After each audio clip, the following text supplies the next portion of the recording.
bulijjo mbagamba mwezi guno ojja kuba mbaleeterayo kaddemu akakabi.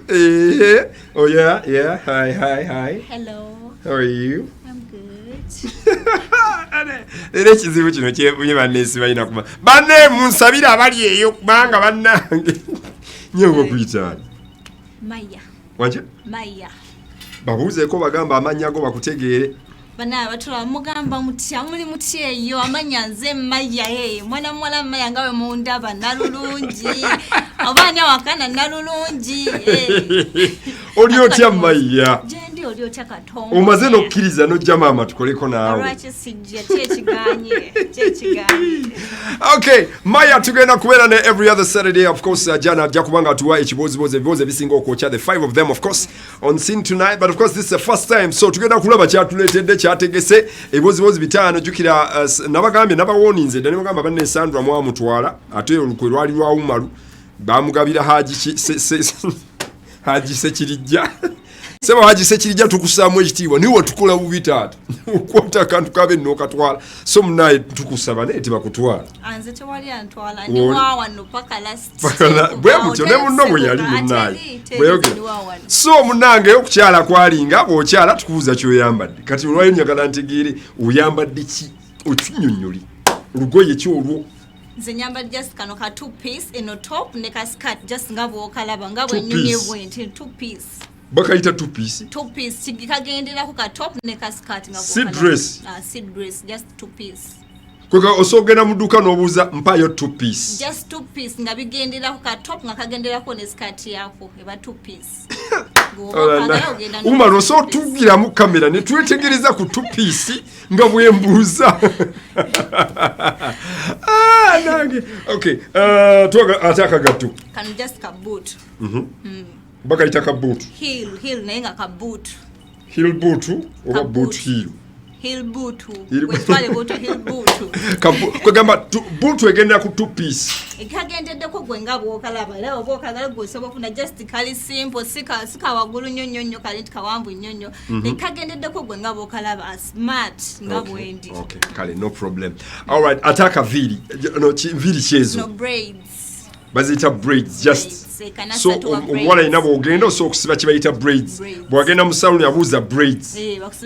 nze nali manyi braids buba obutini buno waliwo kati obwo obutono naye kati buno obunene bukanasatu braids babuyita braids bukanasatu ekyo kikyo oba mu saluni bakimanyi si kyange walaba n'abandaba eyo bakimanyi bw'ogenda mu saluni n'obagamba nsaba kusiba braids bayita kanasatu braids wakanasatu bakusiba bulungi nnyo nga bwolaba buno obwange kale no problem you look smart that's good ate nesaawa essaawa y'abakyala ndabange y'abasajja y'abakyala pozi nga gwatagitegera kati bagiyita batya fashion kyeyo just a watch nga bw'ogiraba nice watch nga bw'ogiraba just a watch okay so bw'oba oyambadde akakateteeyi oba okambala nga bwe kali oba mbadde nakubuuza nti munda mbaamu kinenedda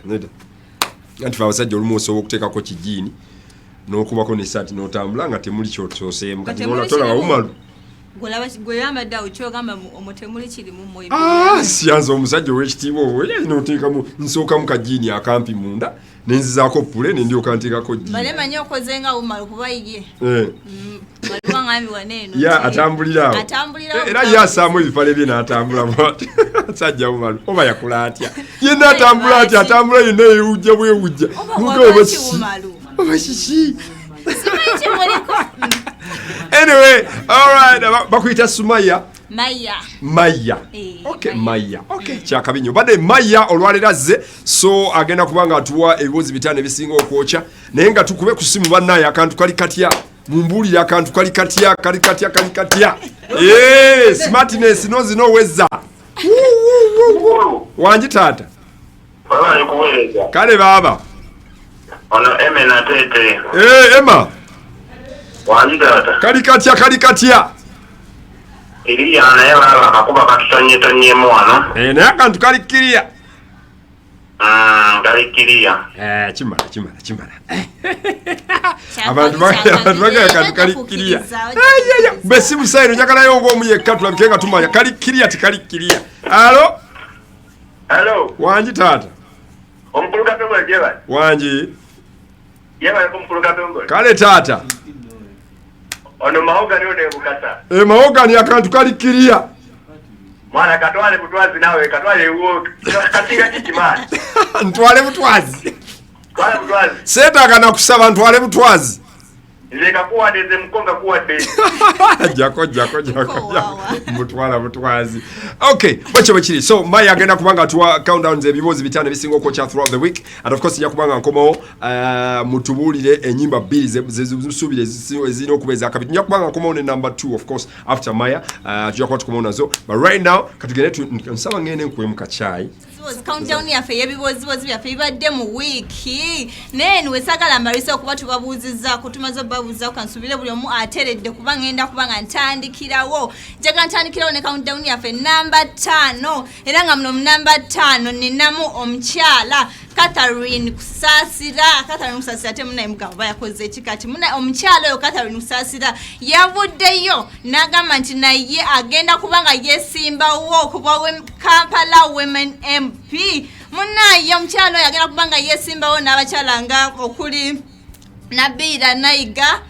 okuli Jennifer Fulfiga bagenda banga besimbawo wamu naye fe tuliwo tujja kulaba era ani n'abaani munaye naye nga tulikira nti Catherine Kusasira ne Fulfiga je buvuddeko badde nga tebali bulungi oba nga tebakwatagana bulungi. Fulfiga n'avunama ku mavivi ge nasobola okubanga yeetondera omukyalo oyo Catherine Kusasira naye nga mune kati ekiriwo kati ekyaguddewo kuva luvannyuma Fulfiga okuvaayo n'agamba nti naye agenda kwesimbawo n'omukyalo oyo Catherine Kusasira yavuddewo n'agamba nti n'agenda kwesimbawo ku kifo kyekimu fe tuliwo kulaba babbinkane tujja kubanga tubatuusaako ani naye nga mune ebyabwe bwe biri nga tuvuddeyo ewa mukyalo oyo. Njagala nzireko mu kibozi kyaffe namba 4 njagala nzireko omwami kamuyite ex waffe mwami Diamond Platnumz. Diamond Platnumz munaye twali tugamba ate munaye ebiwedde afunyeyo omukyalo omulala nga twewana munaye nga omanyi kati nti yaliko bawa Zari muita ex waffe nsonga Zari muna Uganda wawa no omukyala muno yo beautiful Zari waffe naye ne baawukana so okubanga baawukana omwami oyo nakwata makubo gage ne Zari nakwata makubo gage. Omwami oyo nefunirayo modo yo TV radio presenter wo Kenya nasobola okubanga bakikwasaganya babiri ne tugamba munaindoza basooka bagenda soka bale ku kashi waabwe engeri gyalina abaana mwono Zari Hamisa Mobeto ntugamba agenda soka abeerewo kwaba abaana. Omwami oluvannyuma lw'okukola birthday party ng'agikolera mami we yagikoze lumu neyo omukyalo oyo n'asobola okubanga bajjayo ekyama kyabadde bakwese nti omukyalo oyo ayiri buto lwa myezi 7 mama tuusu. Munaye kati fe tubalazaayoza kwerekula wadde nga naffe twamuvinga on tetuliko tetujja bbeera ku ekyo kyekimu nti oba munaye bamugenda zaala oba muzaala it is okay oba gw'oli wakuzaala kubanga gwe tukumanyi nti okati Uganda olinayo abaana Tanzania olinayo abaana ne Kenya yiyo genda kubayo n'abaana. Ife munaye tukugamba nti congratulations Diamond Platnumz tetukulinaako tabu byagwa ebyo kati naffe twamuvinga on naye ng'omukyala oyo Natasha Donna yavuddeyo n'agamba nti mwabayita ba ex ba Diamond Platnumz oba mwayita ba ex whatsoever kyonna kye muli oba mwazaala nze ngenda kuzaala omusika omwana owange agenda kuba wanjawulo yadde nga mwe mwazaalako agenda kuba wanjawulo lwa nsonga kaponto ova ku bino ebyamu bimugamba nti Zari mukulu asinga Diamond Platnumz emyaka gyejo nze n'omwami wange Diamond Platnumz tugenda banga tuteekawo omusika oyo omusika agenda kuba wanjawulo yadde nga namwe mwina abammweyo naye temusuubira nti kuba mwina abasika nange ngenda zaala muzika mugenda kulowooza nti bakyanjawulo bakyamaanyi nnyo owange kyanjawulo kyansusso era tugenda banga omwana oyo agenda kulira mu ssente ate ayagalibwe tereo byakwawukana nti bakikuba eno kapo into wabula nga tweyongeddeyo mu kiboozi kyaffe namba 3 ninamu omukulu Paulo Mutabazi abula bannaye oba zino ddyo nkyogere nti Paulo Mutabazi ata fresh kid munne olw'okuba nti alaba nga mutabani we buli kimu tekimugendedde bubi musically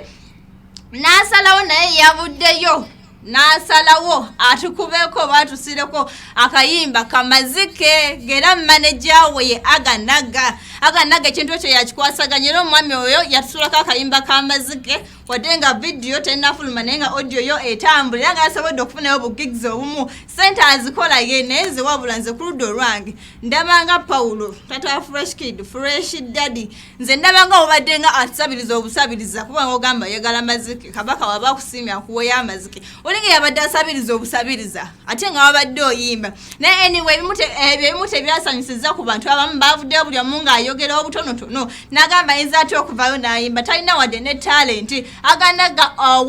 wabya tata fresh kid ne bagamba ezo sente yandizikozeemu ekyamagezi n'agenda eri oba n'ateekayo faamu n'abeera ng'alundalunda ku bintu ebyo naye ebya music tabisobola adde mu kyalo nga bwalina fm ne tukulinaako tabu tata fresh kid yoza katusuubire ogenda kyo kubanga mutabani we wakikubye ffe tujja batuba tusaako ebinabisingawo ku ebyo naye nga wabula njagala nkwongereyo mu kibuuzi kyaffe namba 2 mu kibuuzi kyaffe namba 2 namu omukulu bajjo tujjukira nti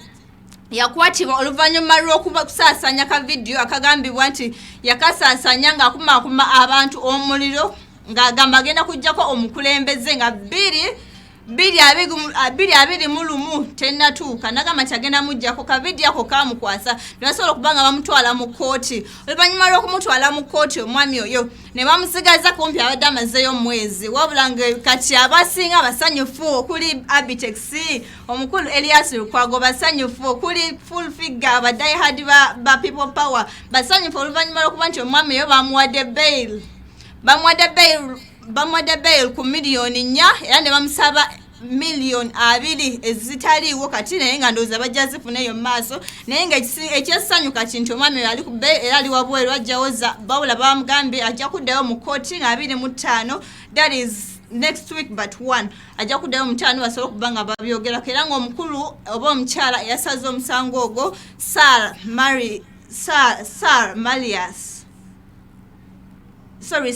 Stella yasaze omusango ogwo habula bajja naffe tukusanyukiddeko wamu n'aba people power nti ekyo kirungi nnyo ekyokuba nti wabudde munaaye olabe ku bitambula wabweru naye nga tweyongeddeyo mu kiboozi kyaffe namba 1 kino kyo simanyi na wakitandika oba nkitandike ntya oba ntandike ntya naye ekiboozi kyaffe namba 1 kya omukulu Pastor Bujingo omwami oyo oluvannyuma lw'okuba nti yakyankala nabo bafunamu obutakanya ne mukyala we ne basalawo okuba nga baawukana mu mateeka balabe ki baawukana emirembe buli omu akwatega baba ebintu babigabana bakole batya wabula omwami oyo teyakomyoko omwami waliwo ka vidiyo akatambula omwami oyo yali mu kyaki ye nasobola okubanga ayogera ebigambo byota nawe kanyini aliyo ng'oli musajja byotasobola kuvaayo n'oyogera ku mukyala wo akuzaalira abaana mama w'abaana bo 3 ate nga kuliko n'abaana bo abakulu abafumbo oba omwana wo omufumbo omuwala notasobola kuvaayo ng'obiyisa mu kamwako ng'oyogera omwami oyo yavaayo n'agamba nti mama w'abaana be ye agumiikiriza nnyo kuba ye teyasobola kuba ng'abeerako ne mukyala we emirundi oba egiwera 10 n'agamba nti yagumira bingi okuba nti omukyalo wabula banesimanyi nakusagala nakukyogera naye n'agamba nti yagumira bingi okuba nti omukyalo oyo yali akulukuta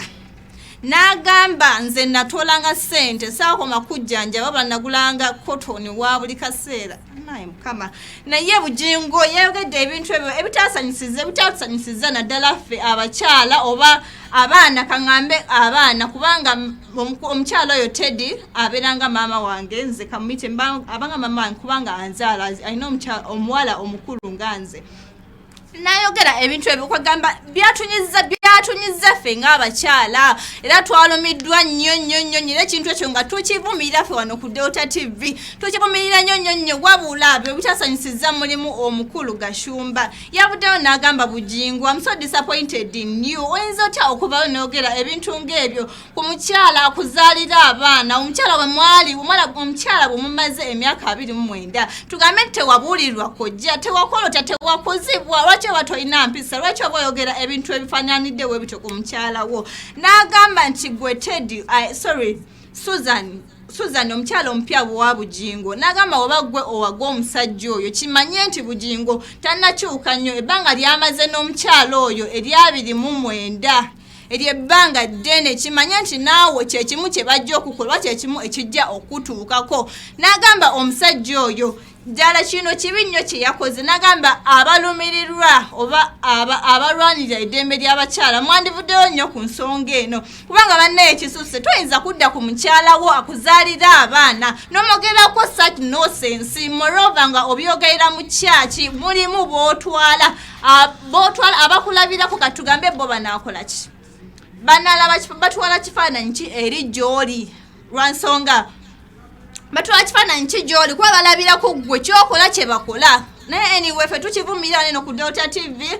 tukivumirira mu buli ngeri yonna tusaba era nga we baasabye gundi Gashumba buli muntu ali egwe kikwatako munnaye kino ekintu talina nnyo kyeyakola kibi nnyo kiri awo kigenda kumwogezako bwe kito. Naye anyway ffe tukivumirira no ku Delta TV bwenkya bwe mbadde mwana muwala Maya nga nkutusaako buli lwa Saturday nnyo kubeeraga wano nga nkutusaako ebibozibozi 5 mu kanyomero kaffe wanene ba segmenti tusisinkane olw'omukago olujja.